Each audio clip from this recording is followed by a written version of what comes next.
je vous dis que il y aura une réunion, une cohésion sociale. Elle n'est pas encore arrivée, véritablement. Mais elle se dit en coulisses. Elle a déjà commencé en coulisses. Or, je vous avais déjà annoncé il y a très longtemps. Je vous le réitère encore, je vous le redis, pour la gloire de Dieu. Afin que tu puisses savoir comment tu vas prier, ce que tu vas faire. D'accord? Il y aura une réunion dans le monde de l'esprit. Donc, il y aura une réunion entre les dirigeants politiques. C'est-à-dire qu'ils vont commencer à se concerter. D'accord? Ils vont commencer à parler afin de pouvoir créer ce qu'on appelle la paix. Hein? Ils vont commencer à se concerter, en gros, et il y aura un semblant d'accalmie. Un semblant d'accalmie pour que tout soit calme. Donc, ils vont commencer à se concerter et tout. Et je vois qu'après la concertation, après ces quelques temps de concertation là, il y aura une mésentente. Donc, I repeat again, je répète encore pour que tu puisses comprendre.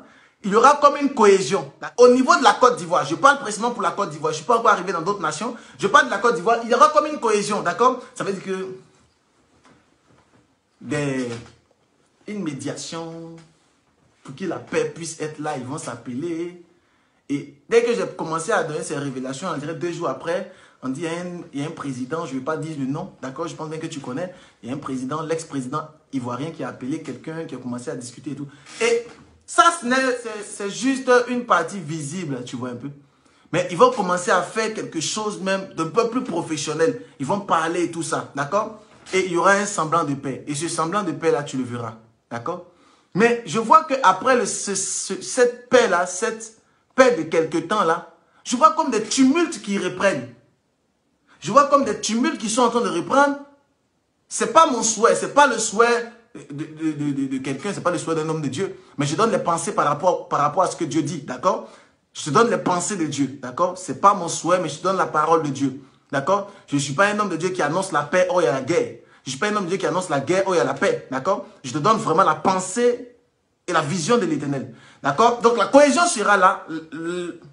Et plus tard, il y a des dégâts qui viennent, il y a des choses qui arrivent. Et plus tard, je vois comme une autre élection qui se manifeste plus tard, d'accord? Et dans cette élection, comme je vous l'avais dit précédemment, je vois quelqu'un qui n'avait pas le droit de se présenter, mais qui se présente. Je vois quelqu'un qui n'avait pas le droit de se présenter. C'est-à-dire qu'il n'avait pas le droit de se présenter, mais il se présente maintenant. Il n'a pas l'opportunité de se présenter. Mais maintenant, il se présente et je vois comme s'il utilise des jeunes pour pouvoir faire comme sa campagne électorale. D'accord? C'est quelque chose que je vous avais déjà dit il y a peut-être 2 jours, 3 jours, 4 jours, 5 jours, 7 jours, je ne sais plus. Je vous avais déjà dit ça. Qui était